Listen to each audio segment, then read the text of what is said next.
अस्सलाम वालेकुम dear student, welcome to my YouTube channel Chemistry Vortex. Student, आज हम लोग एक इम्पोर्टेंट टॉपिक डिस्कस करेंगे, predicting extent of a reaction.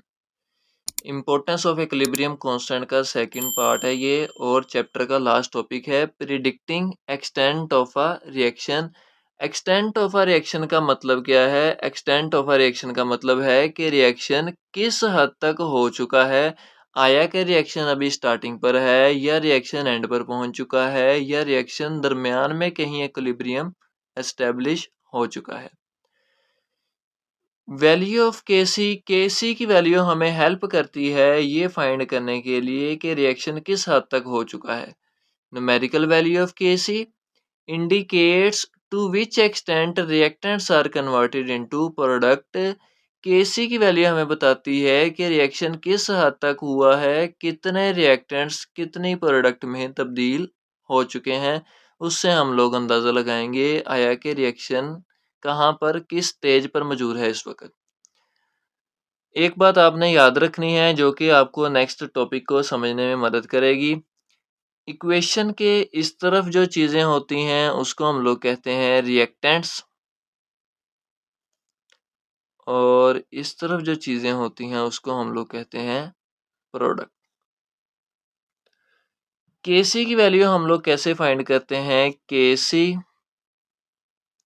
Is equal to, ऊपर आती है हमारे पास प्रोडक्ट,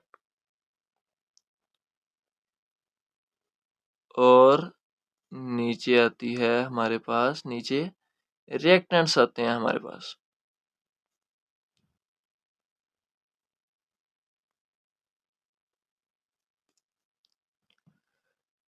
अब यहाँ से दो कंडीशन निकलेंगी, दो चीज़ें आपने समझनी है। अगर प्रोडक्ट की वैल्यू ज़्यादा हो, अगर प्रोडक्ट की वैल्यू ज़्यादा हो, फॉर एग्जांपल मैं लेता हूँ कि प्रोडक्ट की वैल्यू 4 है, रिएक्टेंट्स की वैल्यू 1 है, तब के सी की वैल्यू जो आएगी वो हाई आएगी। के सी की वैल्यू हाई आएगी। इन दिस केस के सी की वैल्यू 4 है। अगर रिएक्टेंट्स की वैल्यू ज़्यादा है, प्रोडक्ट की वैल्यू कम है, अब प्रोडक्ट मैंने 1 लिया, रिएक्टेंट्स की वैल्यू मेरे पास 4 है, और वैल्यू ऑफ के सी, तो आपके पास के सी की जो वैल्यू आएगी वो आएगी 0.25। तो ये दो चीज़ें आप लोगों ने इधर ज़हन नशीन करनी है कि अगर के सी की वैल्यू ज़्यादा है तो इसका मतलब क्या हुआ? के सी की वैल्यू ज़्यादा है, इसका मतलब ये है कि प्रोडक्ट ज़्यादा है आपके पास और रिएक्टेंट्स कम हैं, तो मतलब रिएक्शन तकरीबन कंप्लीट हो चुका है। और अगर के सी की वैल्यू कम है, तो के सी की वैल्यू कम क्यों आई? क्योंकि नीचे रिएक्टेंट्स की वैल्यू ज़्यादा है और प्रोडक्ट बहुत ही कम है। प्रोडक्ट की वैल्यू बहुत ही कम है, रिएक्टेंट्स की वैल्यू ज़्यादा है। इसका मतलब ये है कि रिएक्शन अभी स्टार्टिंग पर ही मौजूद है। ये दो चीज़ें आपने इधर ज़हन-नशीन कर लेनी है कि अगर के सी की वैल्यू ज़्यादा है, ज़्यादा क्यों आ रही है? क्योंकि प्रोडक्ट की वैल्यू ज़्यादा है, और अगर प्रोडक्ट की वैल्यू ज़्यादा है तो इसका मतलब ये है कि रिएक्शन ऑलमोस्ट कंप्लीट हो चुका है। और अगर के सी की वैल्यू कम है तो इसका मतलब क्या हुआ कि रिएक्टेंट्स की वैल्यू ज़्यादा है, प्रोडक्ट की वैल्यू कम है। तो इन दोनों का हमने आंसर निकाला, के सी की वैल्यू 0.25 आई, तो मतलब कि रिएक्शन अभी स्टार्टिंग पर ही मौजूद है।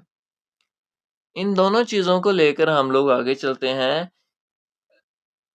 हम अपने क्वेश्चन को आगे एक्सटेंड करते हैं, लॉन्ग क्वेश्चन को। तो पहला हमारे पास पोर्शन आ जाता है इस केस में कि large numerical value of K सी। पहला पॉइंट क्या है? Large numerical value of K सी।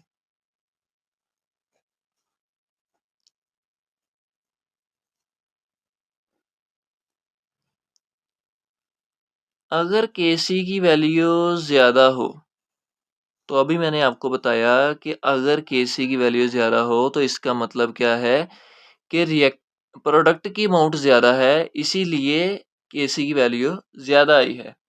ठीक है, तो लार्ज वैल्यू ऑफ Kc किस चीज़ को इंडिकेट करती है? Large value of Kc indicates that at equilibrium position reaction mixture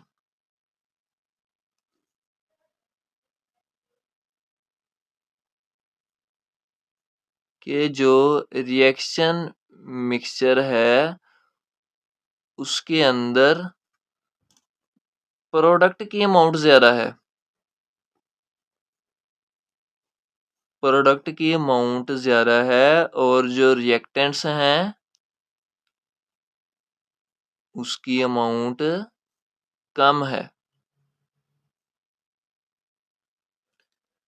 Large numerical value of Kc indicates that at equilibrium position the reaction mixture consists of almost all the product। Kc की value ज़्यादा है तो मतलब reaction mixture के अंदर product की amount तकरीबन ज़्यादा है और रिएक्टेंट्स ना होने के बराबर हैं, नेग्लिजिबल हैं।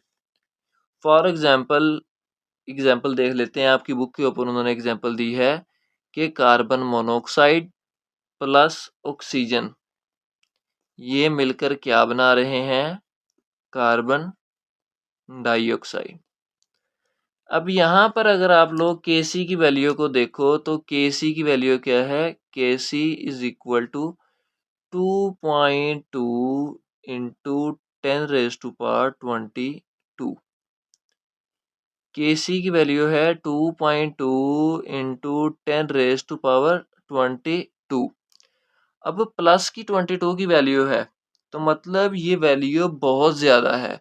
यहाँ पर प्रोडक्ट की अमाउंट फिर ज़्यादा होगी, रिएक्टेंट्स की अमाउंट कम होगी, इसीलिए जब हम लोगों ने Kc के अंदर ये वैल्यू पुट की तो हमारे पास आंसर इतना आया। So this reaction is almost gone to completion. ये रिएक्शन तकरीबन कंप्लीट हो चुका है। Almost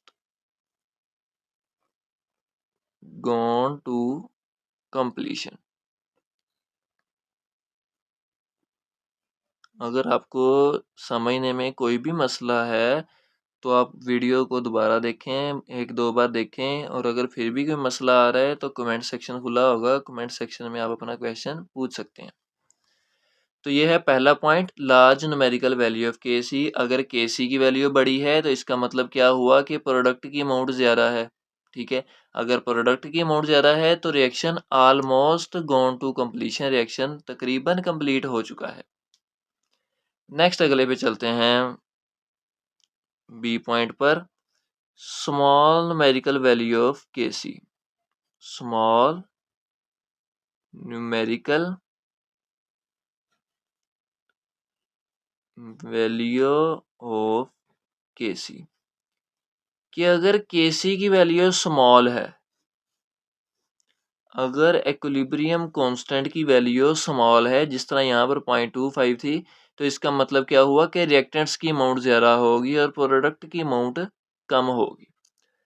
small numerical value of Kc, small numerical value of Kc indicates that at equilibrium position reactants की अमाउंट जो होगी वो मैक्सिमम होगी और प्रोडक्ट ना होने के बराबर होगी। मतलब यहाँ पर जो रिएक्टेंट्स होंगे, रिएक्टेंट्स उसकी वैल्यू ज़्यादा होगी और जो प्रोडक्ट होगी उसकी वैल्यू बहुत कम होगी, ना होने के बराबर होगी। तो यहाँ पर इक्विलिब्रियम कांस्टेंट, जो इक्विलिब्रियम है वो पहले ही एस्टेब्लिश हो चुका है स्टार्टिंग पर ही रिएक्शन के, तो इसीलिए रिएक्टेंट्स की वैल्यू अभी ज़्यादा है, प्रोडक्ट की वैल्यू अभी कम है। अभी रिएक्शन को फॉरवर्ड डायरेक्शन में जाना चाहिए ताकि प्रोडक्ट की अमाउंट हो सके। So in this case such type of reaction never goes to completion. ये वाले रिएक्शन कभी भी कंप्लीट नहीं होते। इसकी एग्जांपल देख लें आप लोग, आपकी बुक के ऊपर भी एक लिखी हुई है, अमोनिया NH3। यहाँ पर टूट कर वो बना रहा है N2 + 3H2। अब इन दिस केस आप अगर Kc की वैल्यू देखो तो Kc की वैल्यू आपकी बुक के अंदर जो लिखी हुई है वो है Kc is equal to 3.0 into 10⁻⁻⁹। अब यहाँ पर जो पावर है वो -9 में है। -9 का मतलब ये वाली वैल्यू है 0 पॉइंट आगे फिर 80 आएंगे फिर आगे 3 आएगा। ठीक है, तो मतलब वैल्यू Kc की बहुत छोटी है। तो Kc की वैल्यू कम कब होगी? जब प्रोडक्ट बहुत ही कम होगी और रिएक्टेंट्स ज़्यादा होंगे तब Kc की वैल्यू बहुत कम आएगी। नेक्स्ट हम लोग इसके सी पॉइंट के ऊपर चलते हैं। न्यूमेरिकल वैल्यू ऑफ Kc की value nor small neither large.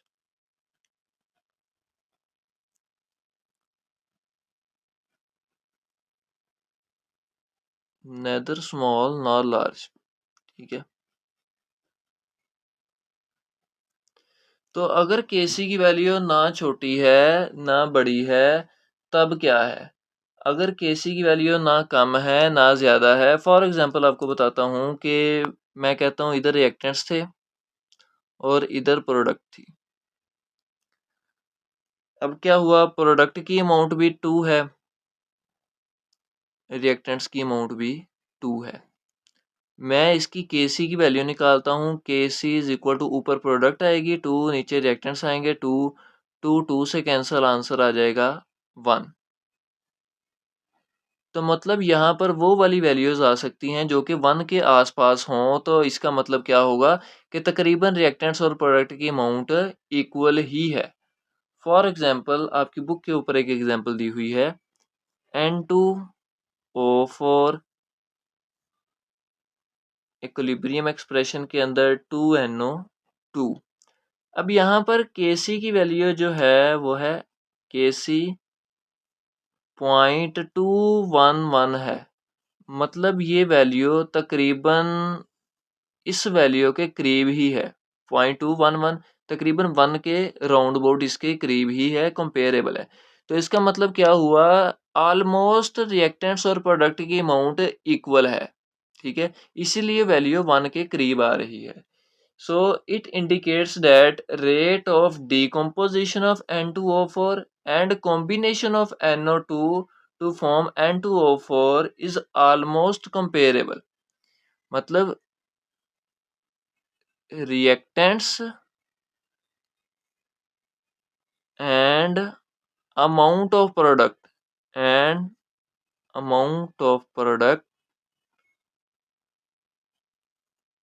is almost comparable।